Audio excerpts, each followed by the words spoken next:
This month is Problem Gambling Awareness Month. More than 2 million Americans have a severe gambling problem, according to recent data.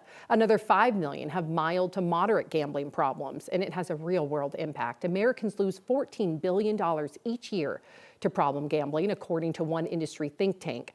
And Amanda Quintana, who runs responsible gambling efforts right here in Colorado Lottery for the Colorado Lottery, you are here to talk about the issue. Thank you for being here. I had no idea that this was the month for problem gambling awareness, so I'm glad the more we know, right, the more that we can hopefully combat it. Can you start by first explaining some of the warning signs of problem gambling? Are there red flags to be aware of? Yeah, definitely. So some of the warning signs, I would say the biggest one is lying, right? Anytime you're feeling the need to hide how much you're gambling, how much time is spent gambling, that's one of the biggest ones entirely.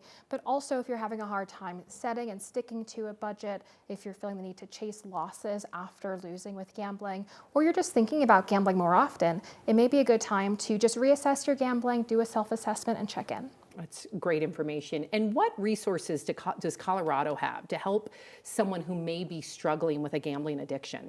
We're very lucky in Colorado that we have some wonderful organizations right here in the state providing direct service.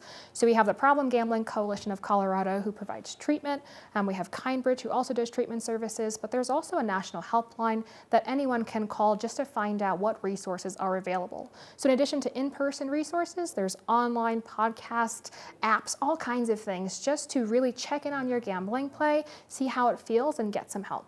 And what about younger gamblers or people potentially may have an addiction per se that could lead to gambling? Do you guys have any preventative efforts or anything like that with our youth? Definitely, yeah. So every holiday season, we run a Gifting Responsibly campaign, really educating our players and all Coloradans about the importance of not gifting lottery tickets to kids. We also, on all of our vending machines across the state, we have age verification. So we're asking our players to scan their ID to ensure that they're 18 or over to play. That's great. And what about responsible gambling? What can you tell people if they, a lot of people like to play the lottery. I do, my husband does. So what does responsible gambling look like? That's a great question. And I think one of the biggest things is really educating people on what it means and what it looks like to play in a responsible way. And that can look like setting budgets, sticking to time limits on how much you'd like to play. What we've been doing is really working to transition our messaging away from just asking players to play responsibly,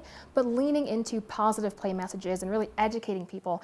This is what it can look like. We want the lottery to be used for fun and entertainment, not as something to make money. So we want every gameplay to feel fun and exciting for our players. And is there a line from being a responsible gambler to it turning into something more problematic? Yeah, so I think, with all things, if you think about whether it's gambling or chocolate or alcohol, there's a way to engage with these different activities or, situations in a way that feels healthy and sustainable. And I think all behavior operates on a spectrum. And so when you think about, if your gameplay no longer feels fun, that's kind of the first indication that maybe things are out of balance and it might be time just to check in with yourself. Wow. Amanda, thank you so much. We appreciate you from the Colorado Lottery. Thank you. Thank you.